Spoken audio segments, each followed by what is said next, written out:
Hey, we are back up and running. I'm really hoping this is running much better than it was running a minute ago. Um, I'm having the link put back up. So for those people who do not know the link, sorry about that. Sometimes things go down, and when you're live, that's just what happens. And this is very live. It is very live and in the moment. And I'm trying to get up here to see if I can. Okay, well, we will just run this way and see if we can't get people back on and going. Here we are. We're back. Okay, so tonight's thing, in a nutshell, I'm going to paraphrase the whole thing and just run through for those people who missed it the first time. Yay, I have one person back on. Thank you for getting back on. Let me know if this is better or if it's worse or if it's the same. We're going to report an error or an outage. But I am back up and running. We will try this again. Tonight's topic is how to train your demon. And I was going over the history of demons, and every religion has one. And Christianity, of course, casts them out. Other places find them problems. Other people do not think that they are problems. It's the single biggest tradition out there where people are not allowed to integrate their shadows, the dark sides of themselves, dark sides being whatever society and other people have deemed are dark sides. Keep that in mind with this definition. Energy is energy, and we make the energy into what it becomes. And so where your focus is where you go with that. So appreciate you jumping back on. Morty, if you're back on with me, my other viewers, if you're back on, drop me a thing. Yes, sounds beautiful. Thank you. Thank you. You're so sweet. This is unfiltered, Julie, not gothic Japanese chick. So we were talking about demons. Not that you could understand anything I said about demons, but we're going to try this again. Thank you. Thank you, Katie. Thank your husband, too. Tell him I appreciate. So what, I was talking about what a demon is, or a daemon, all the different spellings and pronunciations. You're monitoring. Thank you. Appreciate you. Comes from the word that's Greek. It's not an evil spirit. It is a guiding force. By definition, it's a guiding force. It's part of you that drove your deepest nature.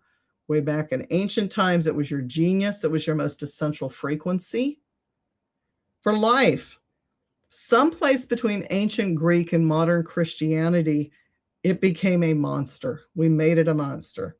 It's the deepest parts of things we fear. It benefits us nowhere. It makes us afraid of our own depths. It makes us afraid of being who we were meant to be. It's used to govern us and make us manageable. It's also a way to strip us from having external authority, which means that we're not only not empowering ourselves, but we're not stepping forth and becoming all that we can be because of the fear mongering that comes with that word. So, I was getting into some history of that and getting into the church. And when you get into the church and the lies that fragmented us, and again, this is just my opinion and the research that I have done and the topics that I have studied. Let's start with history. Before Christianity became the dominant operating system of the Western world, every culture on earth had a working relationship with darkness. Was not worshiping evil. I said darkness, not evil. Two different words. Remember, I've already clarified that. There's a working relationship. The Greeks had their daemons, their guiding spirits, their personal geniuses, their divine intelligences within. The Romans had their Lars, their lemures, their ancestral spirits, the household guardians, and the honored dead. The African traditions worked with orishas, forces of nature that carried both destruction and creation simultaneously, as does our God, when you think about that. Norse tradition had the dark elves, the Dune, the shadow forces, and the balance, the light. There was always a balance. Indigenous traditions across every continent understood the dark current was not the enemy. It was half the medicine. Then one tradition, a single theological framework, decided that darkness itself became evil. Not imbalanced darkness, not weaponized darkness, all darkness became evil, and rewrote an entire cosmological map of humanity to support the claim. Every Orisha that carried a shadow was now a demon. Any indigenous spirit that worked with a dark current was now a demon. Every practice that engaged with descending current, witchcraft, was heresy and a death sentence automatically. That didn't just change theology, that changed the architecture of human consciousness. It instilled fear, a fear response into the collective nervous system that runs to this day. It's like the Matrix, the fear base that runs. The people who haven't been inside a church in 30 years still have it. When you feel it, when you're working with dark current and the small voice says, "Are you sure you're allowed to do this? What if you're wrong? What if it's evil?" Your voice isn't your conscience. That's the installation still running. And again, I'm not here to say that you can't have those opinions, because it all formulates the same. Just hear me out, because it comes together. What the church really did to your shadow was, when they declared darkness evil, they didn't eliminate the darkness from human experience. They didn't take it away. People still felt rage. People still felt anger. They felt desire. They felt called to the night in groups to be under the moon and the stars. They built fires. They carried water. They did ceremony. They still carried grief. There was still violence and lust and ambition and all the other currents that run through our human nervous system. It just declared all those things demonic. It declared human nature demonic because it couldn't be controlled unless it did. People were told the solution was to cast out that side of us, to pray it away, to rebuke it, to fast until it left, to bloodlet until it left, to confess to a priest who told you whether God forgave you for being human or not, when that priest was doing human things as well. And here's what actually happens psychologically. When you're told a part of yourself is evil, not imbalanced, not in need of direction or redirection, not requiring integration, but just plain evil, you don't integrate it. You fragment it. You split off from it. You feel like it's an unacceptable, nasty part of yourself, and you build the walls to put it in a closet and separate it from the other parts. You perform the acceptable part publicly, and the demonic part, the dark part, the parts you've shut up in the closet for so long, the rage, the sexuality, the ambition, the darkness, it goes underground, where it operates without oversight, without direction, without conscious, without a conscious hand at the wheel, without somebody driving it. It's now just on its own, doing its own thing, flipping out. Like an unruly kid that's been left in the house with a whole bunch of snacks and no supervision. That's when the real damage occurs. It's not the darkness itself. In an unwitnessed, unintegrated, underground darkness running amok with your decisions from below the floor of your awareness. The church didn't cast out your demon. They just made sure you never looked at him in the eyes. An unexamined demon is the most dangerous kind.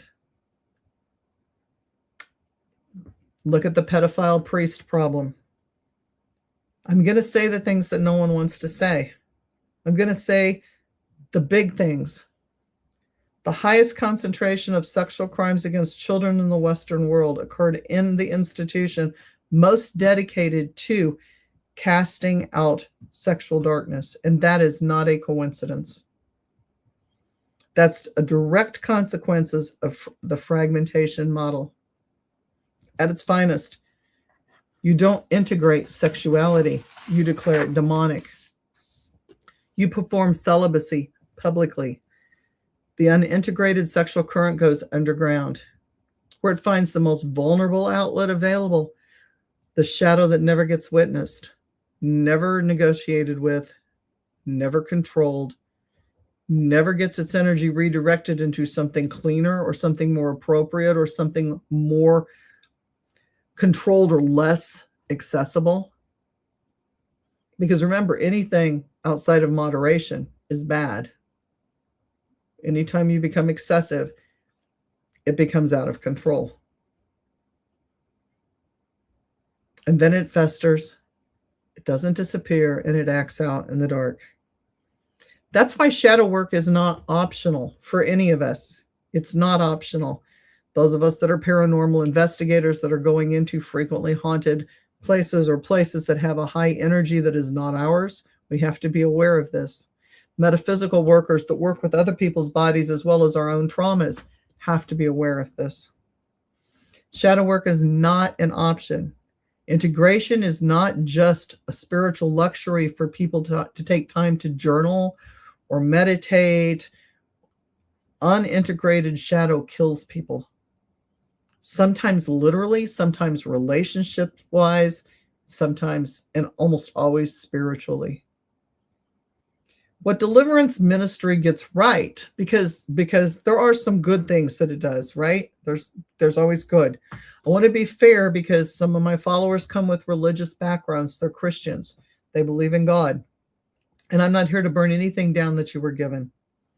Deliverance ministry understands some real things. External entities are real. The attachment happens. The authority matters in spiritual warfare.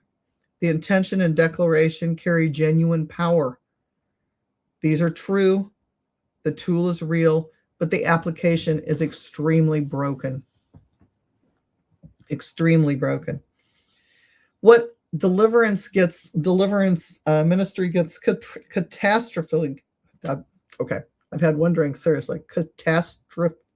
I can't say that word. In a catastrophic way. Catastrophic way. There we go. See, words, use them often. What it gets wrong. It's my podcast, damn it. I'm going to drink up. It applies the external entity model to internal shadow work. And there's a huge difference there. It applies a passive supplication model to genuine external entity work. Both of those are backwards. We need to flip those. When someone comes to a deliverance ministry with rage, they cast out the spirit of anger. The rage comes back the next week because it's not the spirit of anger. It's a wounded human being who was never safe enough to feel their feelings. Casting out the wound doesn't heal the wound. You can't cast out the wound. It just makes the wound angrier and less visible because now the wound wants to hide. When someone comes to a deliverance ministry with a genuine attachment, the real entity that followed them home, that needs real authority and real command. They pray, they ask God to intervene, they position themselves as helpless supplicants waiting for divine rescue. And sometimes it works because collective intention carries a high frequency, but mostly it doesn't. Because the person never learned to operate from their own authority, and authority is everything. And I talk about this all the time on my show. Authority is everything. They were never taught the authority was theirs to carry in the first place. We carry our own keys to lock and unlock our doors as we need to. Our doors in our shadow, our doors in ourself, our doors into our trauma, our actions, our behaviors, our thoughts, our patterns. We hold our own key to that. But we're not taught that. We're taught it's everybody else's to carry. We're taught to outsource it to the priest, to the pastor, to God as an external rescuer rather than the internal current. So here's the theological truth that was buried, my opinion from my research. Every major mystical tradition within Christianity, Gnosticism, Christian mysticism, Desert fathers, medieval mystics like Meister Eckhart, John of the Cross, they understood what the mainstream church tried to suppress. The divine is not only external. The divine runs through us. It's part of who we are. It's not authority borrowed from an institution. It's inherent to what you are as a human being. The dark night of the soul that John of Cross described, that's shadow work integration, or shadow integration work, whichever way you want to say it. That's the mystic going into their own darkness and coming out on the other side transformed, not rescued. We're not talking about soul rescuing here or personal rescuing, transformed. The mystics knew this. The institution buried it because the person who carries their own divine authority doesn't need a priest as an intermediary. They don't need an institution to tell them that they're forgiven.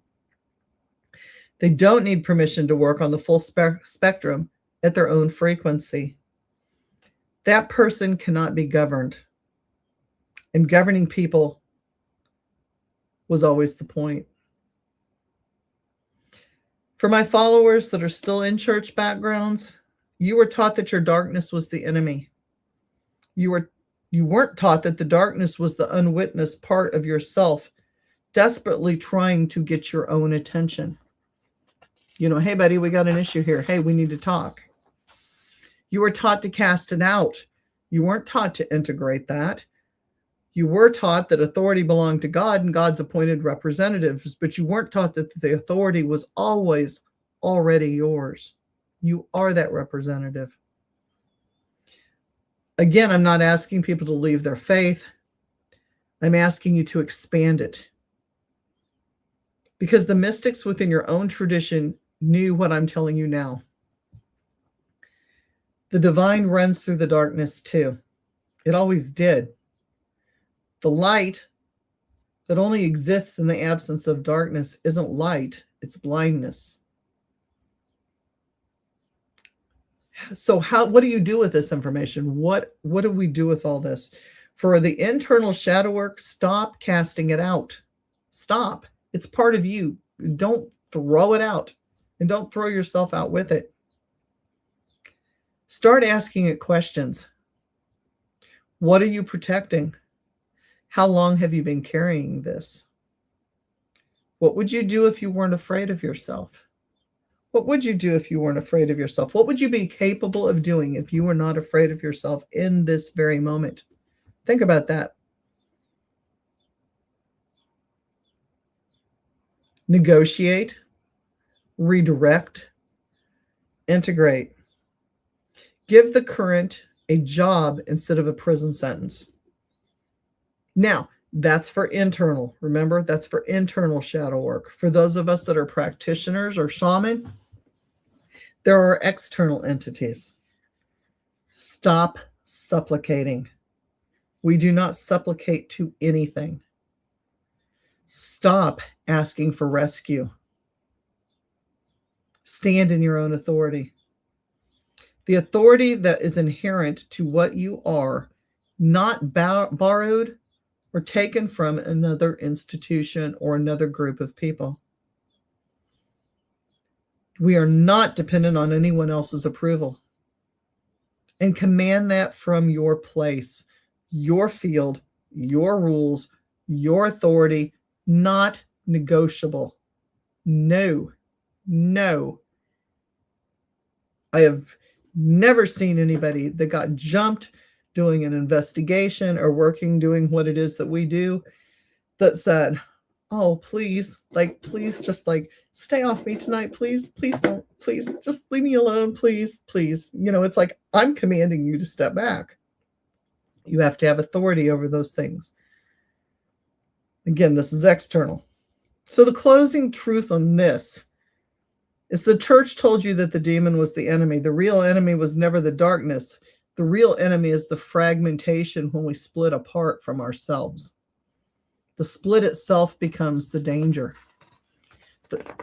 And that's the part of you that's while we're out there doing our thing, trying to look like we're all strong, and this thing is like unwitnessed running our life from the underground. And it's like being that backseat driver in a possession that we don't know has the wheel. And so we may be driving around fucking crazy, not knowing where we're going and what we're doing, and acting a fool and letting all of these things rage, and you know, the sexuality and all the problems out there that go on today.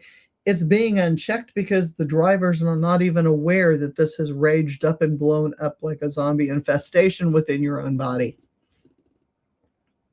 That's what creates the badness.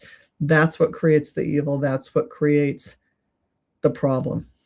It's not the darkness.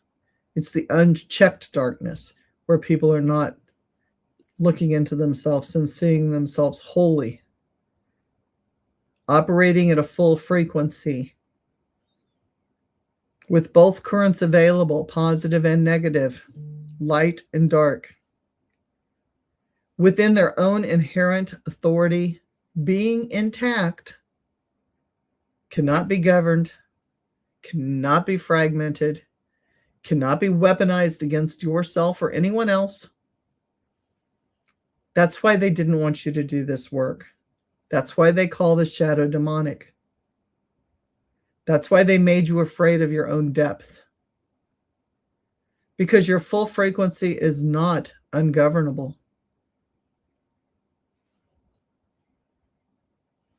And ungovernable people don't need institutions.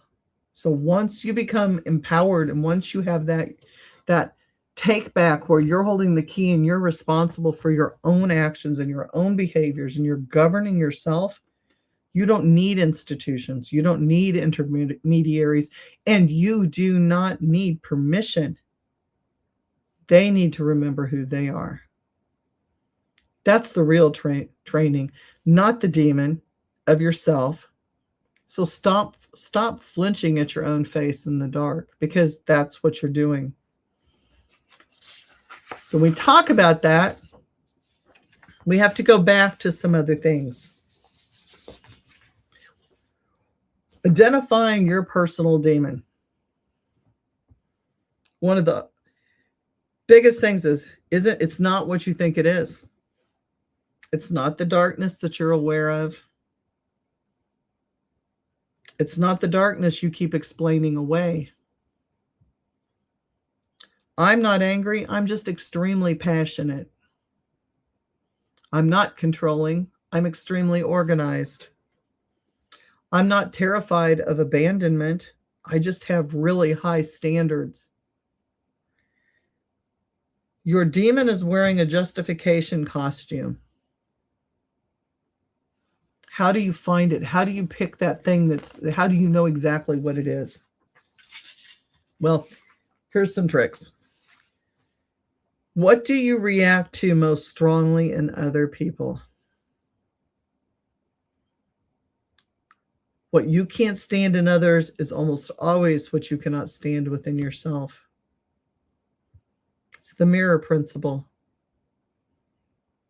Look at yourself in the mirror and see your own worst enemy. Your demon is reflected back to you daily in the people who make you want to flip tables and flip scripts. So how do we train that demon? How do you get that demon to answer to you?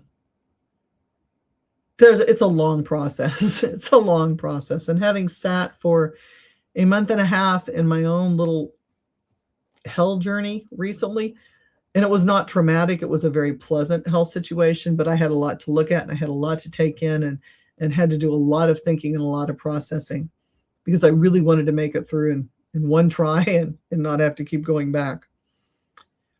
Most people try to destroy their demon through suppression. We're going to push that bitch down, pray it away, medicate it into silence, which requires more medicine for the symptoms and side effects of the medicine. And praying it away gives you authority over to someone else, the church, the pastor, the preacher, or we're just going to shove it down to get to the point where the tip of the iceberg is going to blow and we're going to become that volcano instead of that frozen over place. Projection. We make it someone else's problem, someone else's fault, someone else's demon. Look, it's them. Look what they did to me. Or look what they're doing to everybody. Can anybody see what trouble they are? Performance. Act so far in the opposite direction that nobody sees the thing underneath. Not able to see that flaw in the system. None of those work. You know why? You know why this doesn't work? Because the demon is load bearing. It's holding something up that you need. Rage is protecting something tender. Control is managing something terrifying.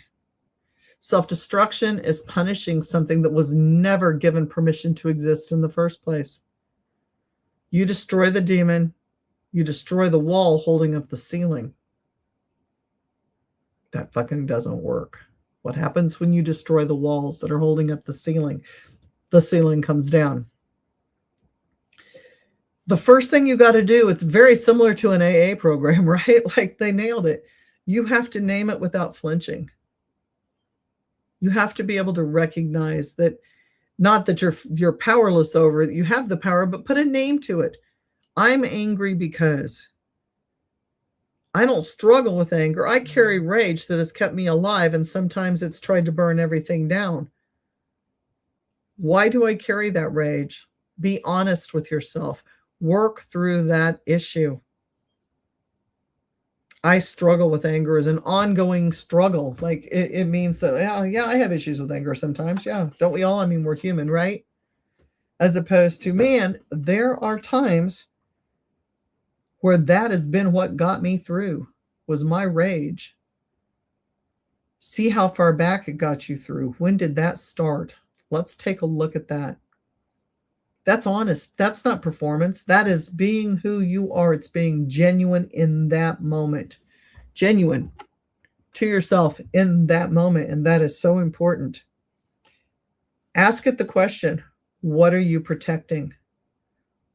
What is that rage? If it's rage, what is it protecting for me? Not what are you destroying? Not why are you here? Not how do I get rid of you? What are you protecting for me? Because every demon has a wound underneath it. The rage is protecting the place that got broken and never healed. The control is protecting the child who had no safety. The self-destruction is protecting the person who was told they were too much. Now, when it's you and it's yours, not an external attachment, but when it's you and it's yours, we're going to negotiate. Not cast out, we're going to negotiate. You don't command your demon to sit down and shut the fuck up. They don't like that. Don't submit to it either. You sit across from it like it's in a boardroom, and you're going to negotiate terms with it, with what's fair and competent, like a job, like a salary, like you would for anything else. You negotiate the terms. I see what you're protecting, and I will honor that function. And now we're going to change the method in the way we act in this situation, or we're not going to put ourselves in this situation again. That's changing. That is negotiating the behaviors. The rage stays. The burning everything stops, because now there's a system in place for you to be able to look at it and go, okay, rage. Yeah, that has protected me. I see you're stepping in right now. What are you protecting me from right now? What are you protecting me from? Cool. I respect that. So I put myself in this situation, or I walked into this situation. So now I should remember that this is what happens when this happens. So maybe I should do this differently. And let's talk about that with yourself in your inner head, because you hold the key. And now we're changing that method. The need for safety stays. The controlling everyone around you stops, because you don't have to anymore. You figured out what is the behavior that's That's taken care of.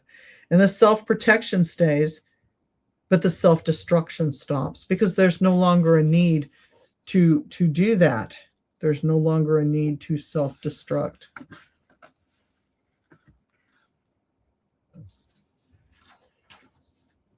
When we talk about command versus negotiate, I want to really get into that for a second, because to me that's really important. I want to again make sure that people understand there's a split there. I'm commanding if it's an external issue, external entity. If I'm working within the shadow work of myself, I'm going to negotiate. Now, if I'm working with someone on their own shadow work, and it's shadow work, I'm also going to negotiate. So if I have a client that is needing to work through shadow work, I'm not going to command. I will negotiate with that person, not for my terms, but for their terms, and help them set those terms. If it's an external entity, you pick something up from someone, you have an attachment that is not yours. It is not part of you. It's an attachment. It's a ride along. That's a whole different thing. That is a commanding situation. So the church has one tool for demons. It's to cast out, it's to rebuke, it's to bind in the name of Jesus, to command it to leave, it's perform deliverance. Repeat as necessary. But here's the interesting thing about that. It works sometimes, not because the theology is not competent or is competent, but it's the authority and intention that carries the frequency. So when the practitioner commands, someone like me comes in and commands, I rebuke you in the name of Jesus Christ. I command you to leave. I'm going to do it with authority, because I'm calling in those things to remove something. Or I'll call in myself. I'll give myself the authority to remove something.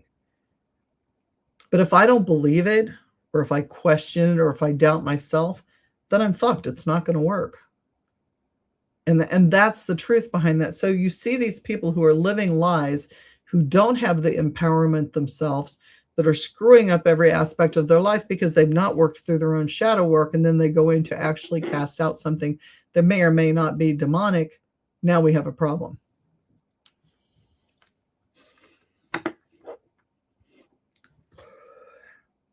The church taught you that everything dark is demonic. Your rage is demonic. Your sexuality is demonic.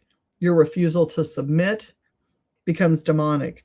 Your gifts that fall outside of sanctioned experience becomes demonic. Your questions, also demonic.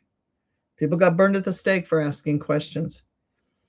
Your gifts, your questions are demonic. The deliverance model gets applied to everything that is uncomfortable. Cast it out, rebuke it, make it leave. And people spend decades in deliverance ministry, from the time where babies were brought up in deliverance ministry, casting out the same demons over and over and over again, because they're not demons. They're unintegrated parts of themselves, wearing the costume that church gave them. You can't cast out your own shadow. It doesn't work. It lives within you. It is you.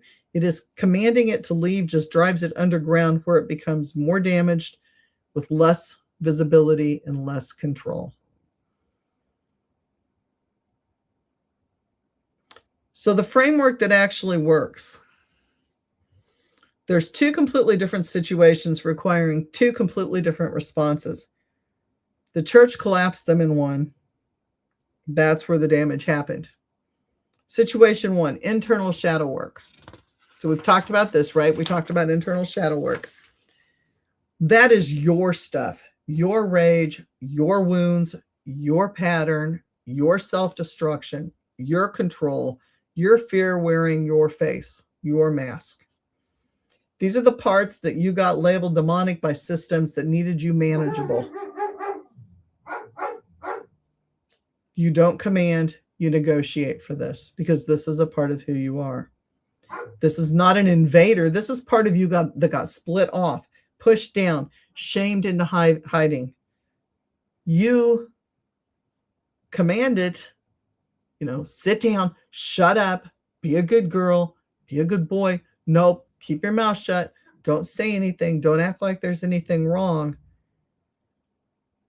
Now it's going to go deeper, and it's going to run you from the back seat like a full possession, and you're not going to be driving the wheel. That underground urge, that underground unmanaged explosion is going to be running you ragged on the outside. How you take care of that is a negotiation. You find out what it's protecting. You redirect that energy. You redirect that power. You integrate that power into something more positive. The church's mistake was treating the wounded parts as external enemies that needed to be cast out. You can't cast out yourself. You can only integrate or fragment. And so many people right now are fragmenting.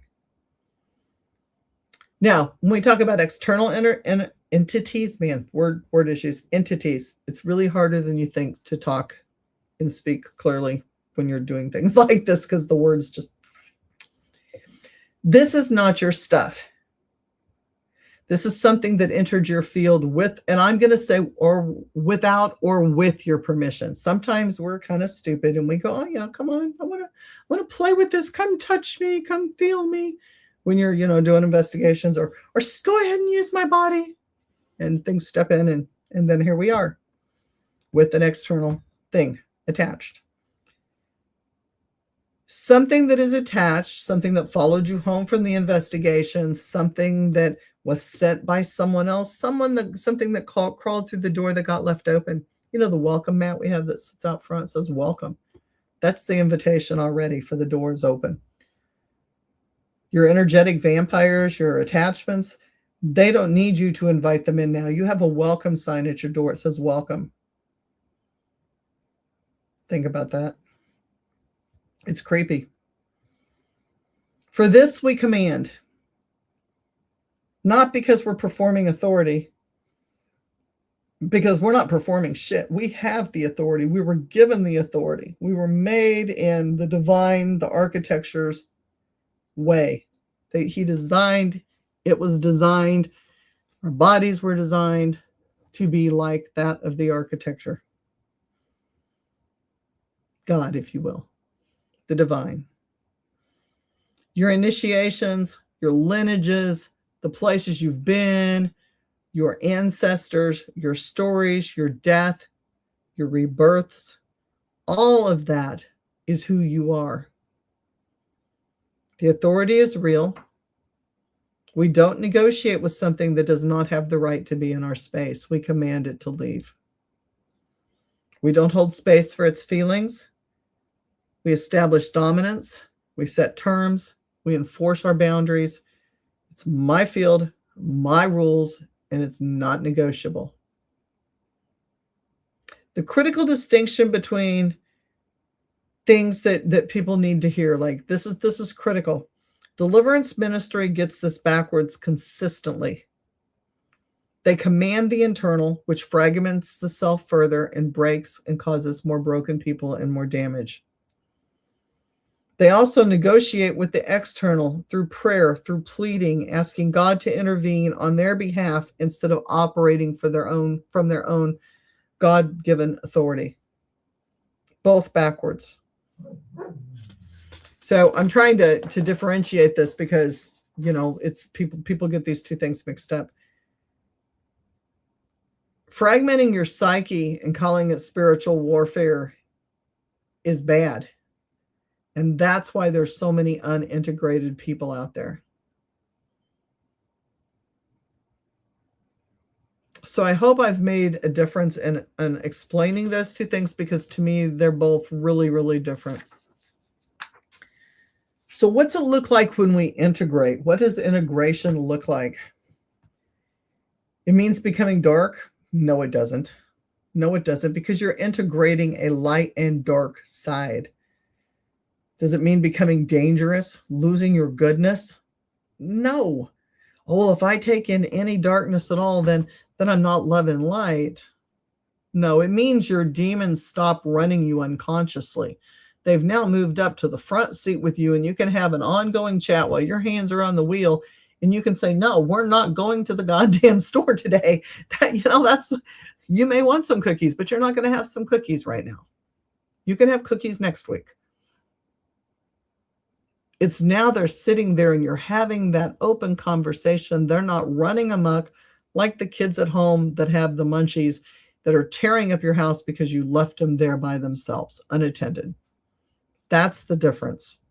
Integration means they stop running you unconsciously and they start working for you and with you consciously. See you, Morty. Thanks for joining. Appreciate you. That's where we start getting the power. When we can start working with them, alongside of them, making conscious decisions with them for the best of our higher nature, then we have taken control over them. And yet we have integrated them as part of ourselves. We recognize there is still that need to have that part with us. It's a protector, or it is a watcher, or it's served a great purpose in the past. The rage becomes the things that does the fighting for the causes that we need to be fighting for in a positive way. The protection becomes discernment over what you're going to allow and what you're not going to allow in your own life. That means people, that means media, that means everything that your focused attention is on. The demon trained is your most powerful tool. The demon unintegrated is your most predictable liability. So, as I started out, and most people couldn't hear me or understand what I was saying at the beginning of the first podcast, that I sounded robotic and I was breaking up. This was an AI game that helped me figure this out.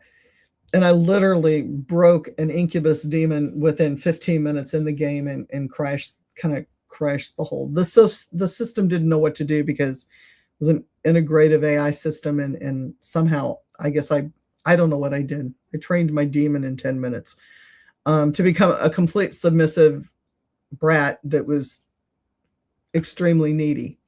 So, and I don't know how I did. I do this for a living, right? I pull dark things off of people. So that's kind of funny when you think about it.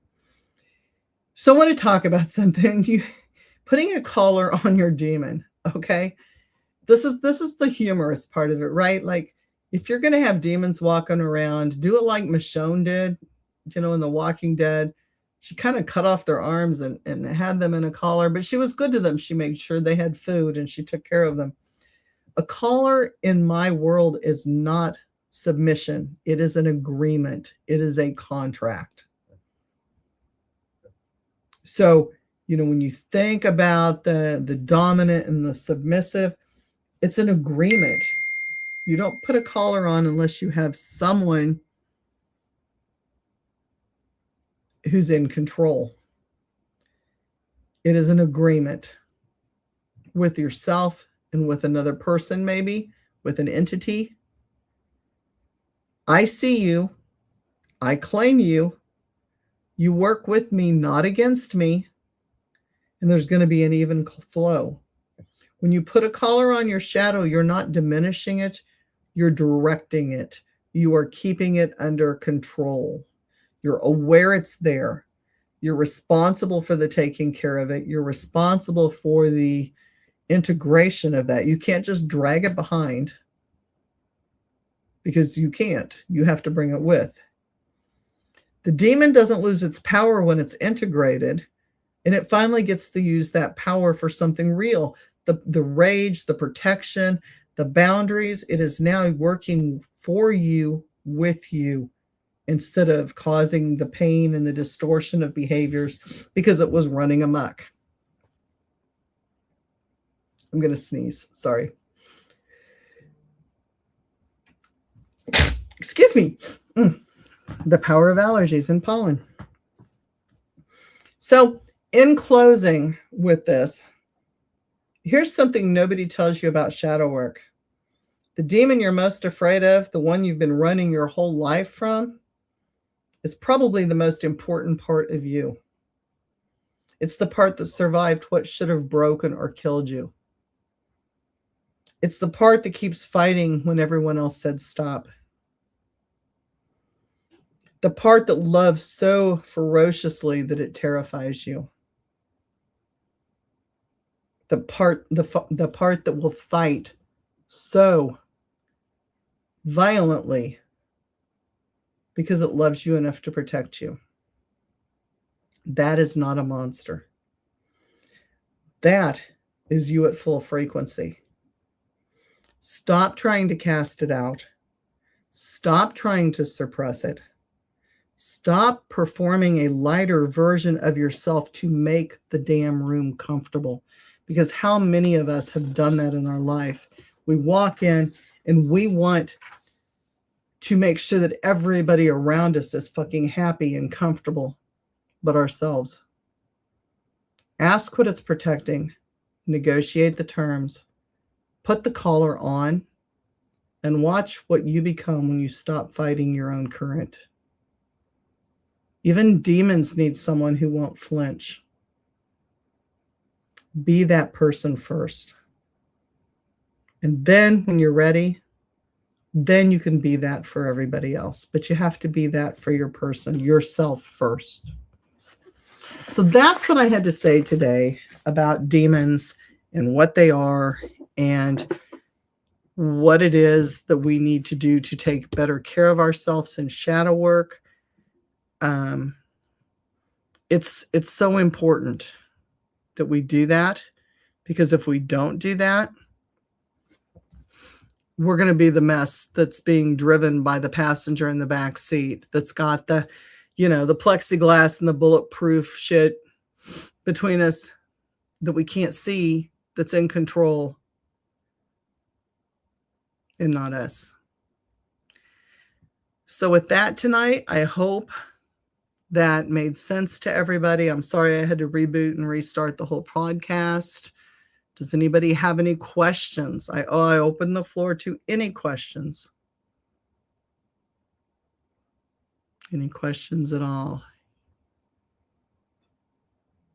I find it fascinating. I find the whole demon vibe, the whole culture very interesting, because it is solid shadow work. It always has been solid shadow work. If you watch enough K-dramas and you watch enough anime, you'll see that the beasts are often driven from within themselves, or driven from things that happened to those characters in the very beginning.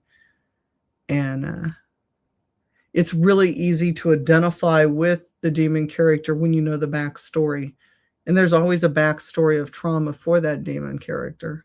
As far as attachments go, there are as well. They just need to be commanded to go to another place.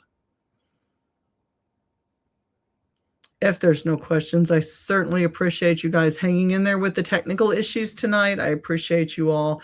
Like and smash the like and smash the like and follow button. Subscribe. Send me an email or a DM.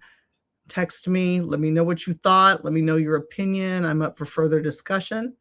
And until next time, remember to stay tuned to the Spiritual Speakeasy, because the bar is always open and the spirits are always served, and that is all spirits of all kinds. I love you guys. Take it easy. Have a beautiful, beautiful work week coming up. Remember that your clocks are set forward, because if you're still on Sunday time right now and you're in the Midwest, it is 7 p.m. It is not 6 p.m. and it will now be light longer. Yay. Take it easy. Same bat time, same bat station next week. I love you all. Take it easy. Good night.